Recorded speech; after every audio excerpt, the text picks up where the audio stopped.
Hi, everybody. This is Stefan Molyneux from Free Domain Radio. So those of you who keep writing in and tell us that the laws of economic reality somehow fade, the more blonde the women get and the higher the ski slopes are here to be proven wrong or incorrect, or certainly open to correction. This is Dr. Nima Sanandaji. He holds a PhD from the Royal Institute of Technology in Stockholm and is the author of Scandinavian Unexceptionalism, Culture, Markets, and the Failure of Third Way Socialism. This book is available for free online at the Institute of Economic Affairs website, iea.org.uk. It just came out about a month ago, and it is currently being translated into a wide variety of languages. I only assume that the African clicking language is going to be first, followed by a variety of others. So thank you so much for taking the time today. Thank you to including me.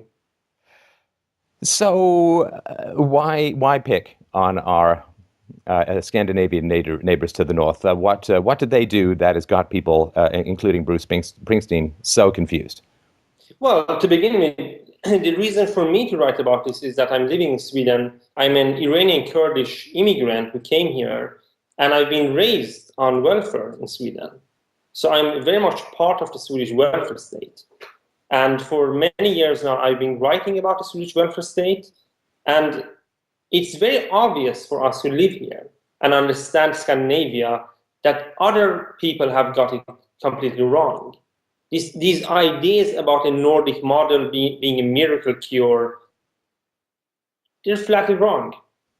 So there's the third way that you refer to, if I understand it correctly. So there's the disasters of predatory communism responsible for 100+ million deaths in the 20th century. Not too many sane people want to head off in that direction again. On the other hand, there's perceived to be this sort of weird Dickensian dog-eat-dog free market capitalism where people in monocle regularly dine upon the limbs of poor people, and this is considered to be something brutal. And what is the third way that people have this fetish for with regards to the Scandinavian model? So there's two things, third way socialism and the Scandinavian model. Third way socialism was an experiment that was introduced in Sweden in the 70s, where the state tried to control the economy in a democratic country. The idea was that the labor unions should own all of the businesses. And this, the third way socialist model, was a colossal failure, a complete failure. Even the social democratic minister of enterprise who introduced it, even at the time he introduced it, he knew this was a horrible idea. And what happened was that Sweden, which had been a very entrepreneurial economy, entrepreneurship stopped, growth stopped. Sweden went from being the fourth richest country in the world to being a pretty mediocre country. And third way socialism was only introduced in Sweden. None other of the Scandinavian economies was dumb enough to follow suit. And even the Social Democrats abandoned it. Even the Communist Party in Sweden, the former Communist Party, even they don't want that system again. The other thing you mentioned is the Scandinavian welfare model. And the idea is have a big welfare state, have taxes that are currently in Sweden, the average person pays 50% of her or his income in hidden and visible taxes. And in Denmark, this figure is even higher. And when the welfare state was at its peak, the average Swede would pay 60% taxes. This was 10 years ago. So that is the Nordic system, big government model. Right. Now, one of the things that you point out, as I've sort of pointed out in presentations as well, is these are traditionally agricultural societies, so an agricultural analogy won't go far amiss, I'm sure. Right. So if you're a farmer, you have to keep your seed crop to be able to plant in the spring. Right. So you harvest, you eat some, you sell some, you trade some, and then you keep your seed crop to plant. If you eat your seed crop, you have a lovely winter with very little hunger, but come spring, you have nothing to plant, and then you end up gnawing tree bark and beaver feet throughout the next year. And one of the things that you point out is that from the 1870s, when they first began to, and I'm really generalizing, and I apologize for all of that, but from the 1870s, when they really started to industrialize, up until the 1960s, early 1970s, there was a huge amount of entrepreneurial activity, massive growth in the economy. And then what happened was they turned all socialist and they began, I would argue, to eat their seed crop. In other words, to rely on the momentum of previous economic freedoms in order to fund what they were doing right now. So it's like a guy who's a jogger for a long time and then he starts smoking and he says, well, I still feel pretty healthy and I can still run well. Well, that's because you were a jogger for a long time. Now you're smoking and it takes a little longer for the health effects to show up. Is that a fair characterization of your Actually, position? I love that analogy. Take Sweden. Sweden was a poor country until free market capitalism was introduced around 1870. From this period until 1970, Sweden was a free market success story. Sweden had the highest growth rate in the industrial world. And until about the late 60s, Sweden had low taxes. Sweden had a liberal free market low tax regime. And it was only around the late 60s and the beginning of the 70s when the social democratic big government policy was introduced. And what happened was Sweden stagnated for a long period until in the 1990s, 2000s, both the right and the social democrats themselves realized this is a horrible idea. We have to introduce free markets again, we have to reduce the generosity of the welfare state, and we have to cut taxes. And during this new free market reformist era, we again have growth. So what is Sweden's history? Very, very laissez-faire free market capitalism, the highest growth rate in the world. Third way socialism and big government, stagnation. A lot of free markets, return to growth. I think what I argue in my book is that Scandinavian, Nordic countries should really be seen as free market role models. And one reason is the Great Depression. Because how do you remember the Great Depression? In America, you remember it as a long crisis when the New Deal was enacted, in effect, starting the American welfare state. You introduced the welfare state to deal with the Great Depression.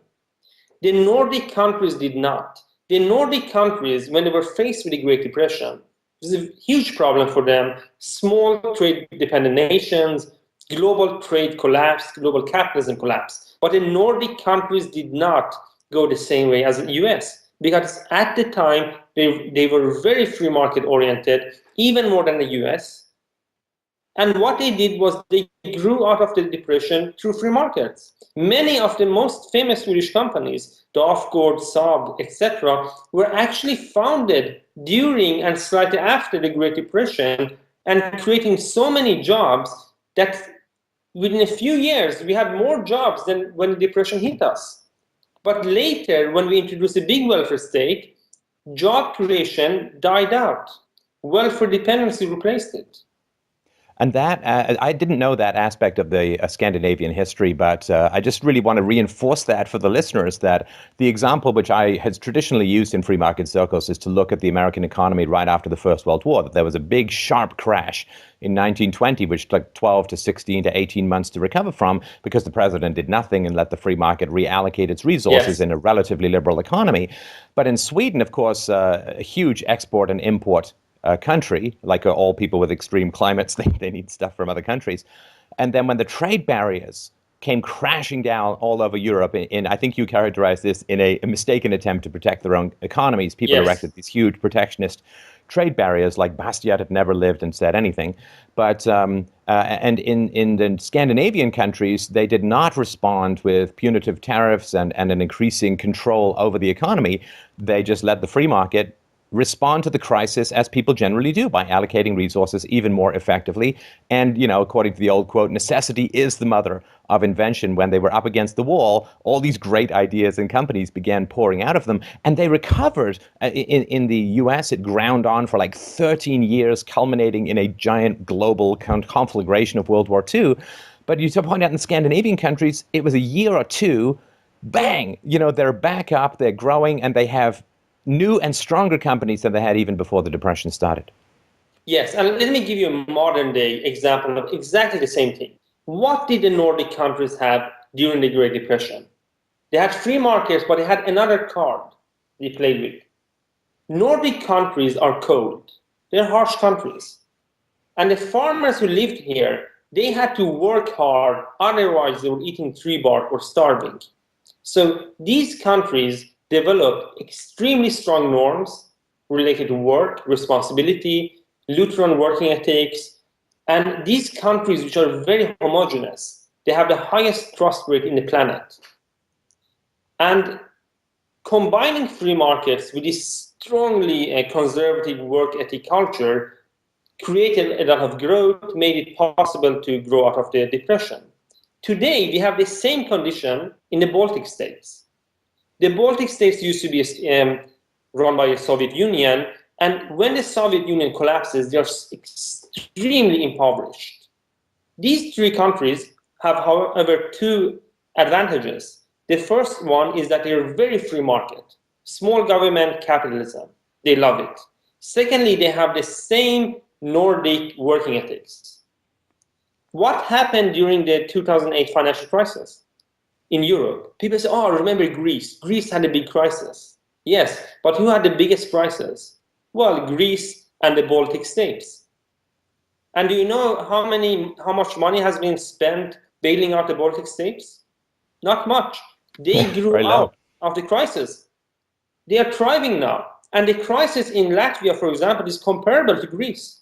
It's one of the countries most hit by the depression was Latvia and the other two Baltic states, but they combined the culture, conservative working culture, with free market policies. Fantastic. And that is very much what Scandinavia had, what the Nordic countries had in the first half of the 20th century. And that is why I show in my book, not only did the Nordic countries during the first half of the 20th century combine free markets and working ethics with prosperity and growth, they also had the admirable social features that they're admired for today. Equality in Nordic countries developed before the major expansion of the welfare state.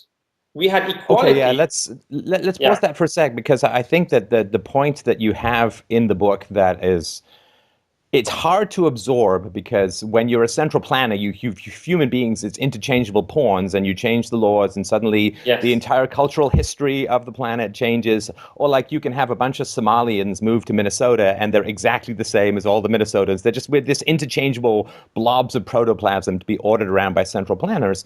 But I think, as you point out, and correct me where I go astray, but what you point out is that these cultures have developed over centuries. And have a lot to do with harsh conditions and the need, like farming communities in particular, as you point out, in some of these countries, they were not serfs, but they were actually owned the land.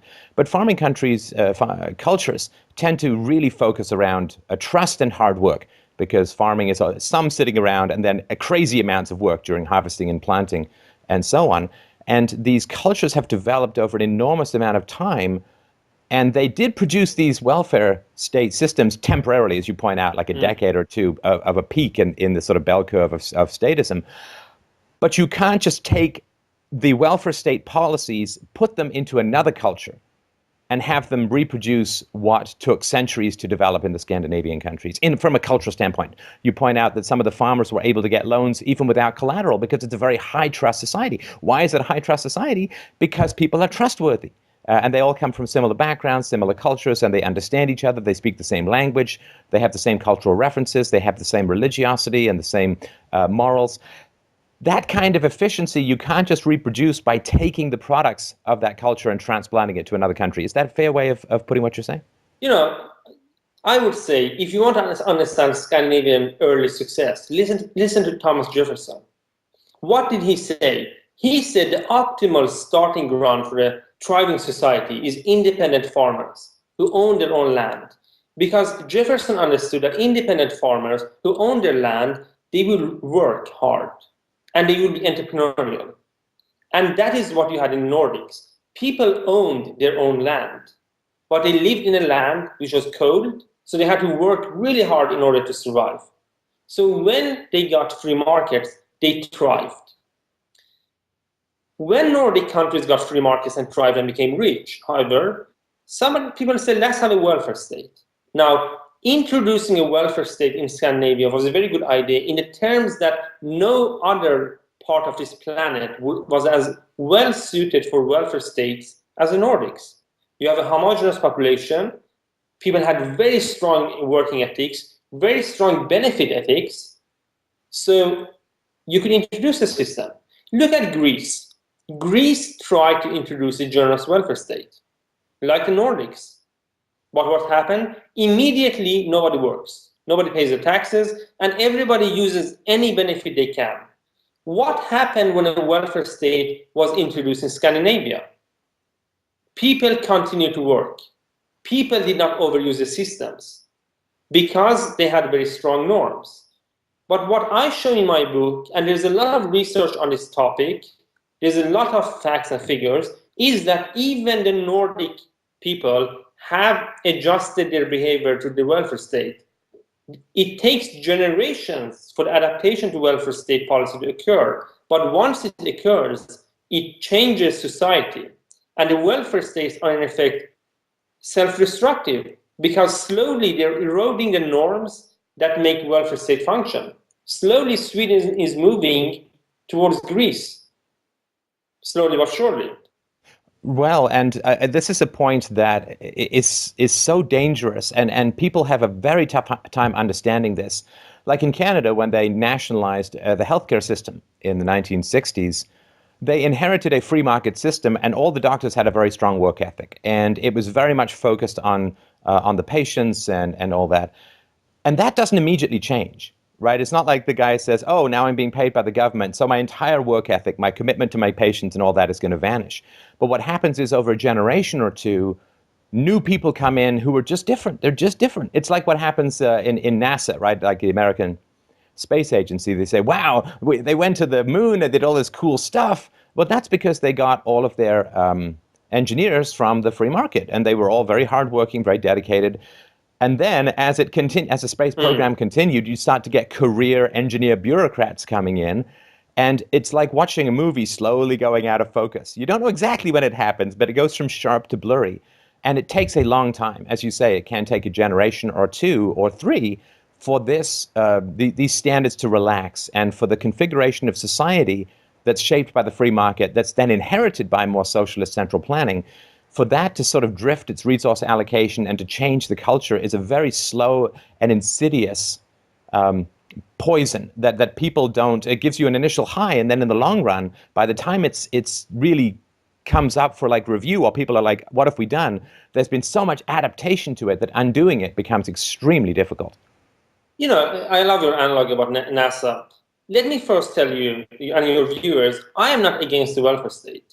I am pro the welfare state. It's a good idea to give young people education. It's a good idea to invest so that people who come from poor families like myself get welfare support, etc. What I'm against is overly generous welfare systems in the Nordic countries that trap people in welfare dependency. When welfare states become so generous, they're destroying the social fabric instead of creating opportunities for disadvantaged people. What we can see in the Nordic countries is really that much of the social progress happens before the shift to big governments. And this is not only in terms of wealth. One very good metrics of welfare is how long you live. And many leftist people, they look at the statistics and say, look, Nordic people are living long lives and they have big governments, high taxes. If we raise the tax in the US, we will live as long as they do in the Nordics. And these people, I hope they read my book. And I hope they read it because I have a very simple analogy. I look at the life expectancy in modern economies before the creation of a big welfare state in Scandinavia and after the shift to the very large welfare state. And what I can show is that Nordic welfare states, they relatively plummet in life expectancy. Denmark, for example, went from being the country with the fourth highest living expectancy in 1960, when Denmark had a small government welfare society, to having the 22nd highest life expectancy in 2005, which was the peak of the Nordic welfare states. And Denmark is, of course, the country in the world with the highest tax level. And why is that? Because Danes, they drink alcohol, they smoke, so they don't live as long. And in 1960, Danes and Swedes and Finns and Norwegians, they ate fish, they hiked in the mountains, they took long walks in the forest, and they lived long. Another example is Iceland. Iceland, if I tell you Iceland, is it a country with a pleasant climate?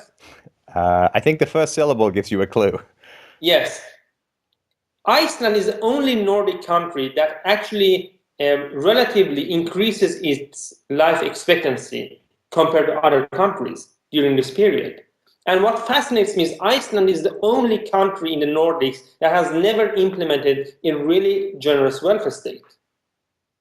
So the country with the smallest welfare state increases its relative life expectancy, and the country with the highest tax in the world plummets. Oh yeah, Leftists these never are look these are the at people who this. say, for heaven's sakes, don't open your umbrellas, otherwise it's going to start to rain. I mean, their cause and effect is just way backwards. Sorry, you were in the middle of the point. Please finish up. No, I mean, that is the point. The cause and correlation.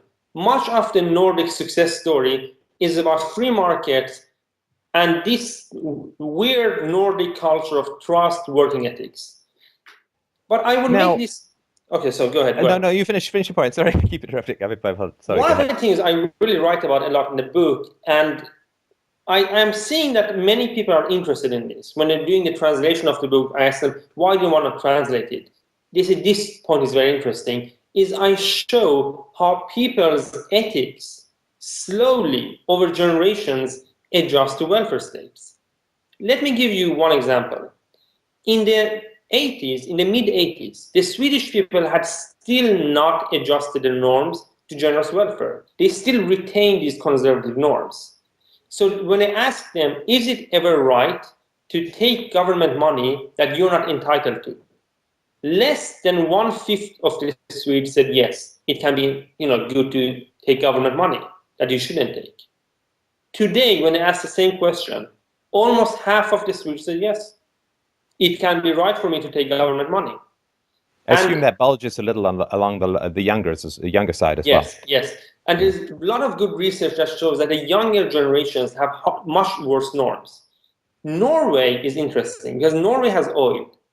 And I'm from Iran. Oil destroys countries because oil is a free resource. When government gets free money, they spend it on weird stuff, and they And forget to. they use it as collateral to borrow, of course. Giving Yes, government the yes. money is ensuring that your children will be in debt to untold degrees.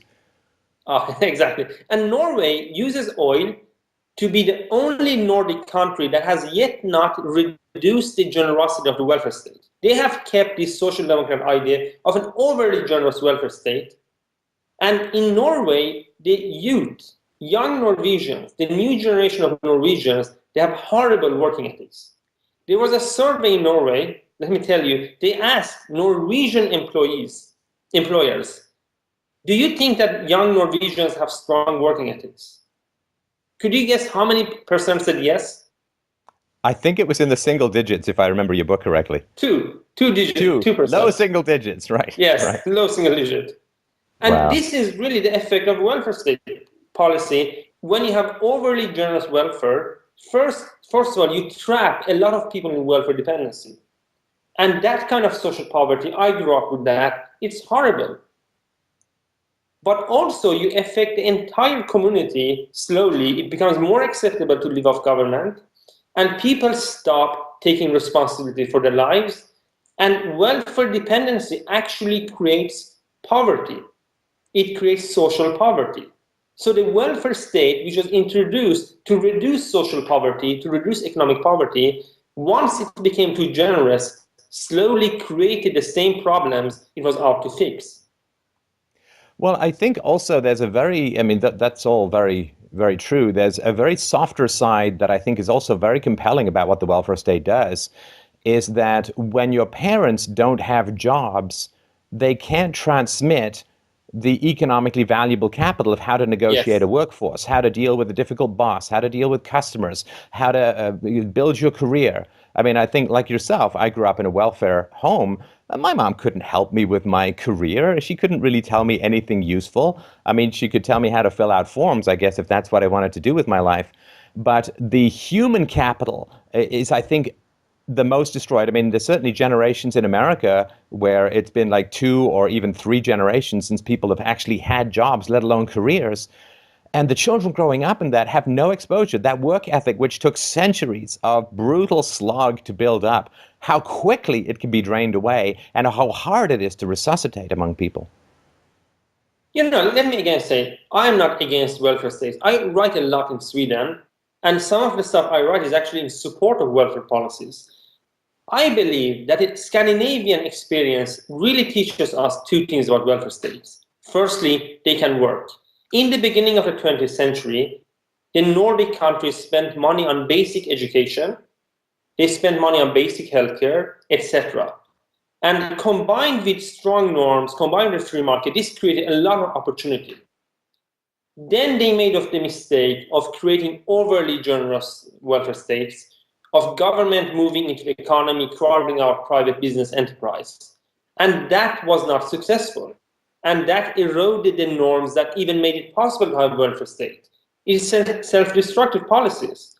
So Scandinavian countries, Nordic experience teaches us that small welfare states plus free market capitalism, superb idea. Moving to an overly generous welfare state, not only will it hurt growth, it will also hurt the social progress. It will trap some of the people in welfare dependency, and that form of poverty, as you say, is more difficult to escape from than having a working parent who just has a low income. So welfare states shouldn't be seen as good or bad. It's in moderation. It's like eating candy. Small amount of candy, good. Too much candy, less good.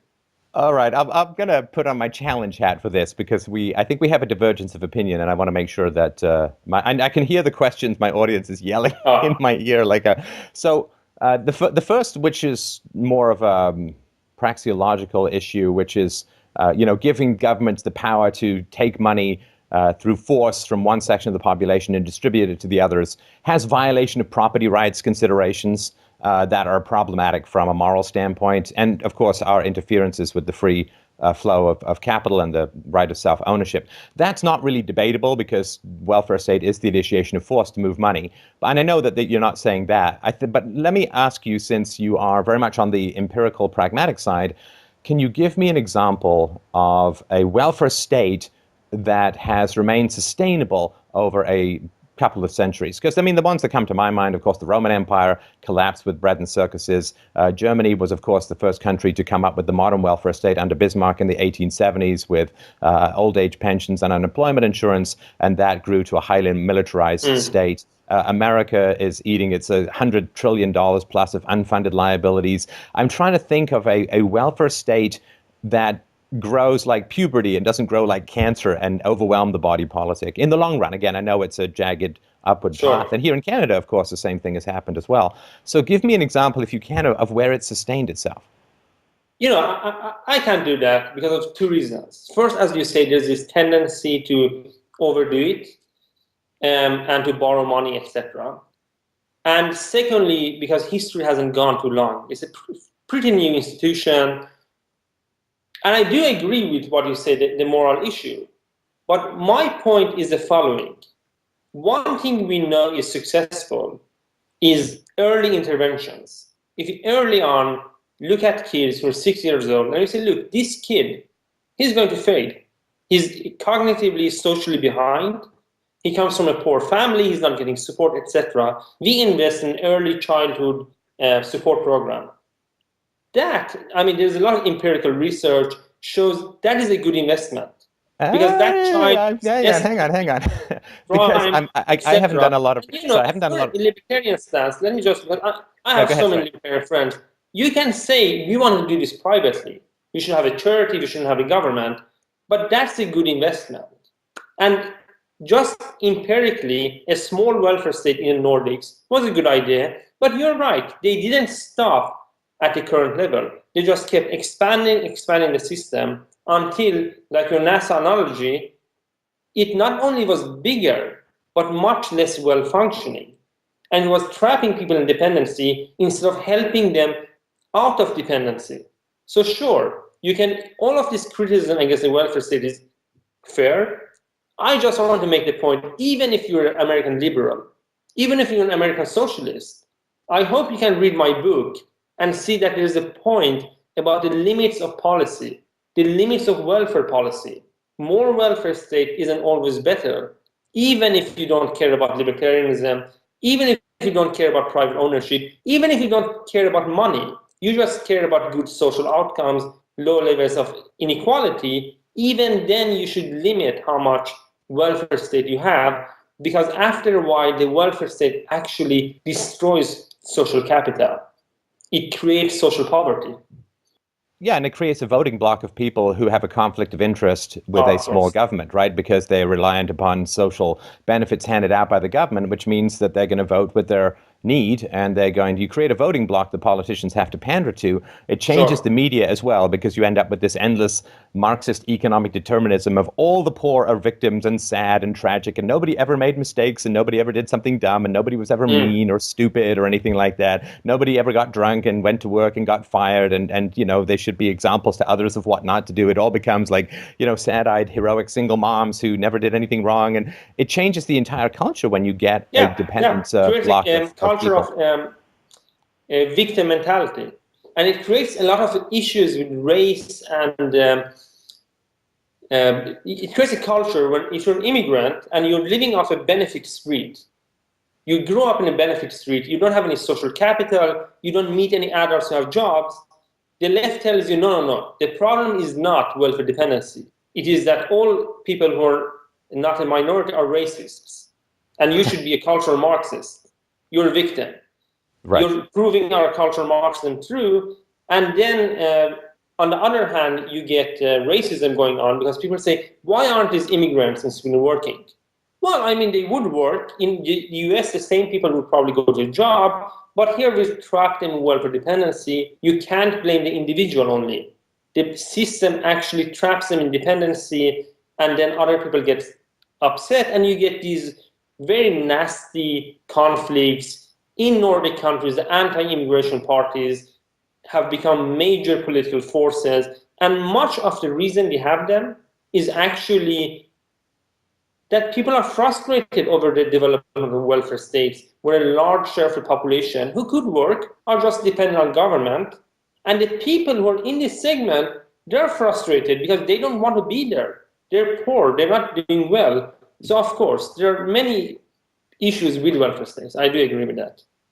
Yeah, and I mean, immigration to me is undeniably tied up with the question of a Sure. welfare state. As you point out in the book, immigrants have significantly higher rates of welfare dependence than domestic citizens, and that is a big problem. Of course, it's going to foment problems in a society with a pure free market. I mean, to me, come and go as you please. It's like I don't care. Sure. But when my taxes are going to rise with the number of immigrants, particularly from other cultures, that are going to come in, I'm sorry, it's not a matter of racism. It's just I have to protect my wallet, and people get tense about that kind of stuff. And the state, of course, is supposed to be that which mediates and diminishes social Mm. conflicts, but so often it creates a win-lose situation where people have no choice but to get involved in often a hostile way in each other's business, because the state means that my neighbor's business is not just his business, but it becomes my business and my children's future's business as well. And that creates a lot of social conflict that I think is driving some of these parties Sure. in the Let West. me give you a good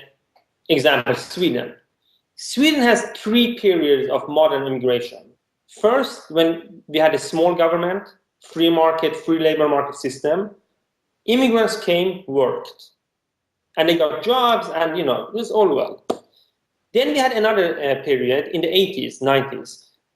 During this period, a lot of immigrants, refugees came to Sweden from countries like Iran. I'm an Iranian Kurd, like me. A lot of people fled Saddam Hussein. These people were often highly educated people who came as refugees, but they had a good education. Many of them were the executives of the big companies in Iran, etc. This highly educated group with a lot of working experience in the US, they would have jobs, they would have grown prosperous, they would pretty fast become an elite group, as has happened amongst many small immigrant groups. In Sweden, the same groups during this period became welfare dependent because they couldn't enter the labor market, because the overly high effective minimum wages, welfare traps, etc. Now we have a system where the refugees who come to Sweden are not highly educated. The highly educated people do not come to Sweden. They come to Canada, they come to Australia, they come to the US. Where they can have more opportunities, right? Where they can put their education to better economic use. We have a welfare magnet effect combined with the fact that it's very difficult to integrate here because of the welfare state and high taxes. And of course, this is not a pretty picture, what is happening now.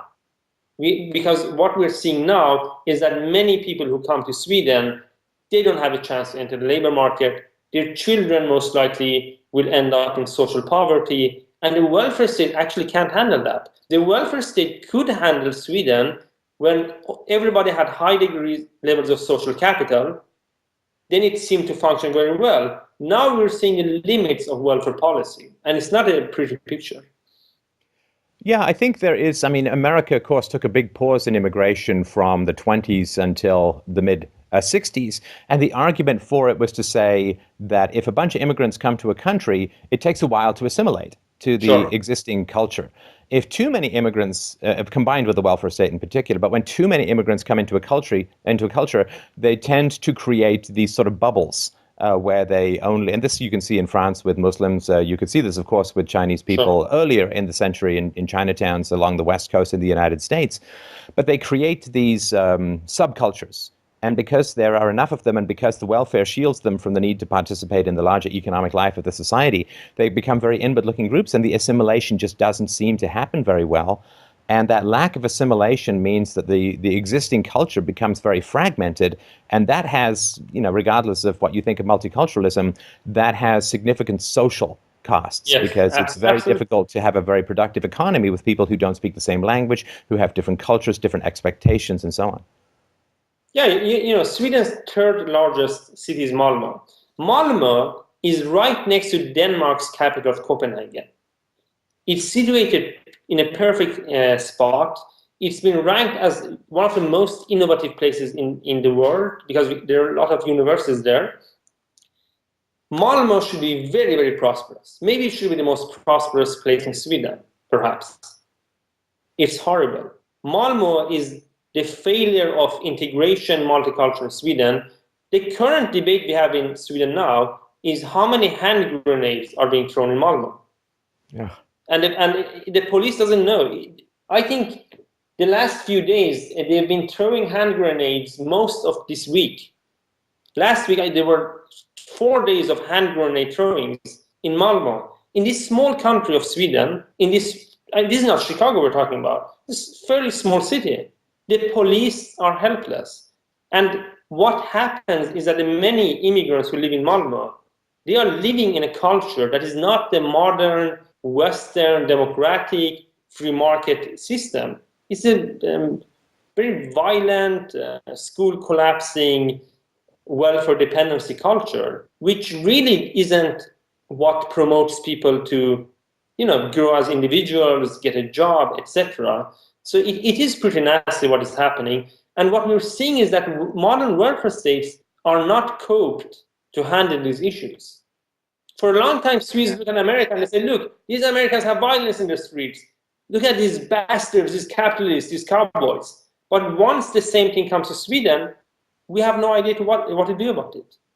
And it's very difficult to make a case economically to the average native-born white Western Swede.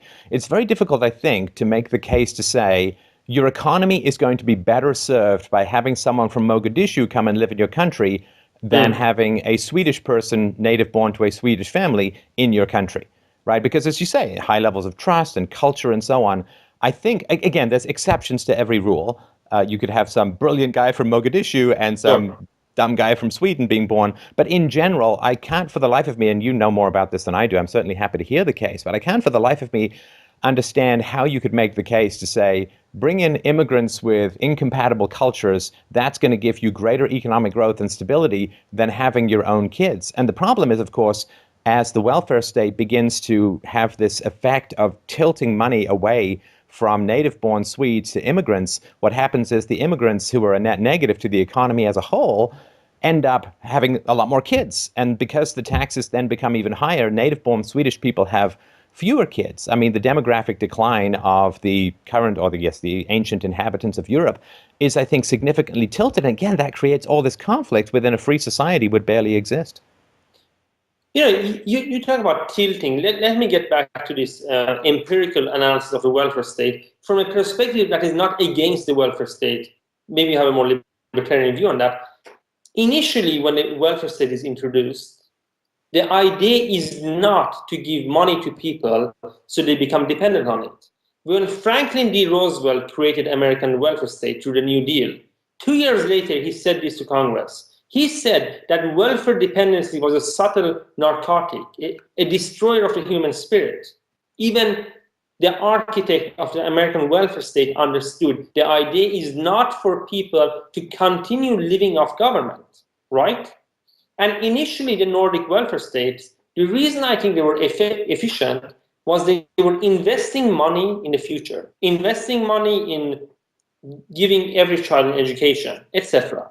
Investing money in healthcare that was preventive healthcare so people don't become sick. Now, you could invest this money privately through the welfare state, but these are smart investments. Gradually, the entire welfare state shifts towards giving money to you when you are sick, giving money to you when you don't want to work and you say, oh, I'm sick, I don't want to work. Giving money to you once you become dependent on welfare. And this is the problem we have.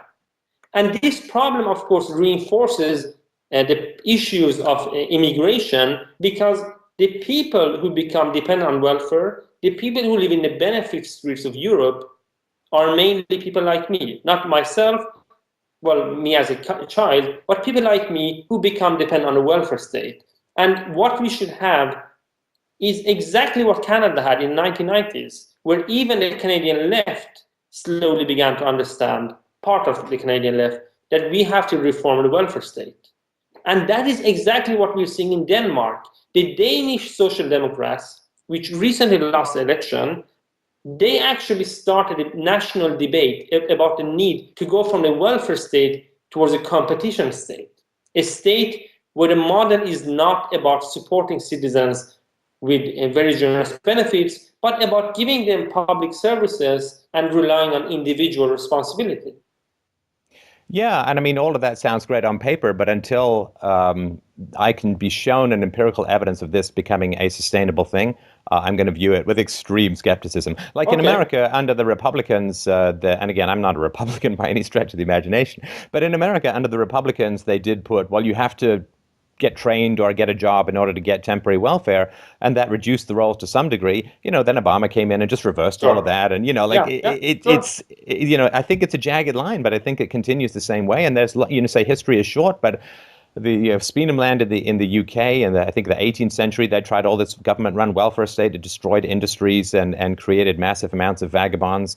The ancient Roman Empire. I mean, to me, there's so many examples of how this forced redistribution of income, aside from being a huge moral issue, fundamentally shifts human nature. And the great thing about private charity is it competes for best outcome. The government welfare state, of course, does not compete to best outcome.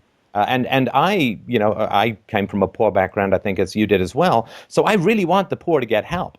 But unfortunately, with a government welfare state, 70 to 80% of the money doesn't get to the poor. I want a higher percentage of my money getting to the poor than giving it to a bunch of bureaucrats in the government who then drip it down.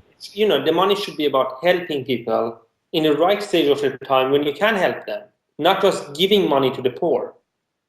Right, but of course the government doesn't know. The government doesn't know the difference between what the Victorians used to call the deserving poor and the undeserving poor. Right, the government simply, well, first of all, is just going to be out there buying votes in general. Politicians follow their own particular path to power, just as everyone has their own self-interest. So they're going to be out there buying votes, and there's going to be a huge number of people who end up with careers based upon the existence and size of poverty. right? I mean, all the social workers and the psychologists and the aid workers and the welfare bureaucrats they all require the continued existence of poverty to have their paycheck. So very few people, as you know, ever work themselves feverishly out of a job. Very few people get up at 6 o'clock in the morning and say, I want to put in 18 hours a day this week to make sure I get no job next week. I mean, that's just not how people work. And so when something profits off poverty rather than the reduction of poverty, it's hard to see how the poor don't become just a kind of crop that they want to maintain rather than a weed that they want to eliminate, if that makes sense. Well, the book I wrote, it's being translated, it's getting a lot of international media, mostly from people, I guess, with your political opinion, being a libertarian. I'm a pragmatical guy. Many of my friends are libertarians, I'm pragmatical. I will tell you one thing, though. One of the things I write in the book is about the limits of policy. Many years ago, Milton Friedman came to Sweden, this free market economist. Somebody told him, in Scandinavia, we have no poverty. And he said, as a very smart individual, you know what, in America, amongst the Scandinavians, we have no poverty either. And I show this in the book. This is absolutely true. Scandinavian Americans have the same or lower poverty levels than the Scandinavians themselves, and much, much higher living standards. Finnish Americans, they have 47% higher living standard than their cousins living in Finland. And who are the Scandinavian Americans? They are the descendants of the poor people in Scandinavia who couldn't feed themselves, so they mass immigrated to America. And they had a culture of trust, working ethics, and all of that. They became very successful. So really, we should also think about the limits of policy. What can you solve through policy? What can't you solve? And many people, since they don't understand causation, they don't understand, I have an umbrella, is an umbrella causing the rain or not? They think that you can just copy a country's culture by copying its policy. And in the case of the Nordics, the welfare state has a self-destructive nature, in the sense that a strong working ethics are being eroded by overly generous welfare state. So if you want to have strong working ethics, if you want to have individual responsibility, you should copy more the system that Scandinavian Americans are living in, which kind of does encourage people to retain their working ethics, than the Nordic one. And I will promise you, if you could measure this, you would see that the working ethics is stronger in Scandinavian Americans than Scandinavians in Scandinavia. Trust is higher in Scandinavian Americans than in Scandinavians in Scandinavia. So you can really see this. I would, and I think it's an excellent point, and it goes to show that it is the culture that is transferable, and the policies themselves are not. But just the last annoying point I want to make is that you say, oh well, I'm a pragmatist and so on. But as a pragmatist, of course, you should be focusing on that which has been proven to work historically. So your challenge as somebody who's for the welfare state is to find a time in history where this has sustainably worked in a population. Okay, that would be the pure pragmatic approach. Yeah, if you want to let me know, I'd come back and tell me. I'd love to see it. First half of the 20th century in Scandinavia, we had low taxes. 25% GDP goes to taxes, equality, growth, all of that. And the size of the Scandinavian welfare states then was the same size, the size of government, as the most free market countries today, Australia, Canada, the US. So, but again, hang on. Are you saying from sort of 1900 to 1950, that is a sustained, like 50 years, a generation and a half, that's your sustainability, which then bloated into this monstrosity right? But we don't know that. Not very pragmatic, I would say, in terms of like the British pound has been around for 400 years. And if you got, I don't know, I'd say for 50 years, which then bloats into a monstrosity that causes massive economic dislocation, huge amounts of interracial and intercultural conflicts and debt and loss of productivity and massive youth disenchantment, lazy work ethic, unemployment. I got to think, as a pragmatist, wouldn't you want something a little more sustainable? What I think is the best examples of welfare states is actually Canada, Australia, and Netherlands, because they had the major problems with overly generous big governments and somewhat reformed out of that situation. But you're a Canadian. I don't know if you I am a agree. Canadian, and I can tell you this, that the debt in my province of Ontario is 5 times the debt per capita of California, which is considered the left-wing Ah, basket case of America. So we are not at all in Canada on a sustainable path. And of course, the argument as well for both Canada and for the Scandinavian countries is that because they rely on the military shield of the United States, this is not my argument, it's just sure, a sure, traditional sure, of course. argument Yes, that they don't have absolutely. to invest. They can afford a welfare state because they don't have to spend money on weaponry, which is sort of off-source to other countries and so on. But since I don't believe that American military spending is doing anything to bring peace to the world, far from it. That's not really my case, but it's a case Do that you some know people. what Sweden's current military strategy is? I don't know. Gender feminism. You what now? Feminism is Oh, getting our more women into the official military? military strategy currently. A few years ago, Georgia, the country of Georgia, was partially invaded by Putin, Vladimir Putin. You remember that? Hmm. At the time, Sweden had advisors in Georgia training them in gender feminism. And I of don't course, even with know. that, of course, I mean, I don't even know what if to we say were about not that. protected by the American military shield, Putin would have taken parts of Sweden or Good. done something with Sweden. So I do agree with that. But, maybe. But on the plus side, I mean, I think that the Scandinavian countries would have been very well protected by social justice warriors making mean comments about patriarchy on social Sure, of media, course, and that would have Twitter. kept most of the Russian troops out of the country, creating a shield of outrage and indignation that could be penetrated by no mortal weapon. So that's I'm my sure of only. that. Yeah.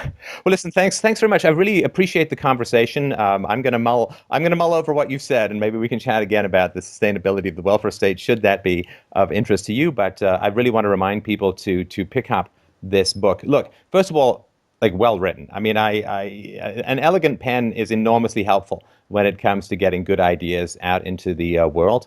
So I just really wanted to point out to people it's well written, easily digestible. I hope that you're going to get an audiobook version out there for the twitchy types who like to be out and doing things when they're consuming their wisdom. But I really hope that people will pick this up and make sure they get a hold of it. The title again: Scandinavian Unexceptionalism, Culture Markets and the Failure of Third Way Socialism. Again, free online. You can get it at the Institute of Economic Affairs website at a little too small for my eyes. There we go, iea.org.uk. And thank you so much, Nima. It was a really enjoyable chat, and thanks, of course, for the work that you're doing to help push back this socialism fetish that people have for these countries through generally wild amounts of misunderstanding. Thank you very much. Thanks. Take care. Bye.